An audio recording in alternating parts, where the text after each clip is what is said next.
बिस्मिल्लाहिर्रहमानिर्रहीम। अस्सलामुअलैकुम।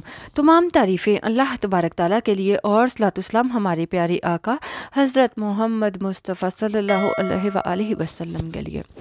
मोहतरम ख़वातीन व हज़रात, आज की वीडियो का मौजू बवासीर के मुतल्लिक़ है। बवासीर के मौक़ों के मुतल्लिक़, वो मर्द या वो ख़वातीन जिन्हें बवासीर पाइल्स के मौके बन जाते हैं, मस्से बन जाते हैं, तो वो इस वजह से बहुत परेशान हैं। उठना बैठना मुश्किल हो जाता है क्योंकि पाइल्स की वजह से ज़िंदगी अजेरन हो जाती है। पाइल्स की जो वजूहात हैं उसमें सबसे पहले आ जाता है आपकी कॉन्स्टिपेशन। अगर आपको बहुत ज़्यादा कब्ज़ रहती है तो इस वजह से बवासीर हो जाती है।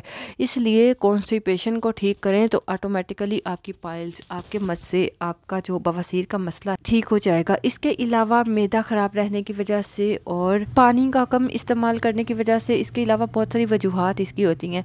तो सबसे पहले मैं आप लोगों को बताती चलूँ, आप ज़्यादा से ज़्यादा पानी का इस्तेमाल कीजिए। दिन में 8 से 10 गिलास पानी ज़रूर पीजिए ताकि आप इस बीमारी से छुटकारा पा सकें। इसके साथ आप लोगों के साथ बहुत ज़बरदस्त रेमेडी शेयर करूँगी, जिसको अगर आप अपने पाइल्स पर, मस्सों वाली जगह पर लगा लेते हो तो इंशाल्लाह आपको बहुत जल्दी आफाका होगा। दिन में आप इसको 2 बार इस्तेमाल कर सकते हैं, ज़्यादा मसला है तो 3 बार भी कर सकते हैं। इसके लिए आपको जो पहली चीज़ चाहिए वो है वैसलीन।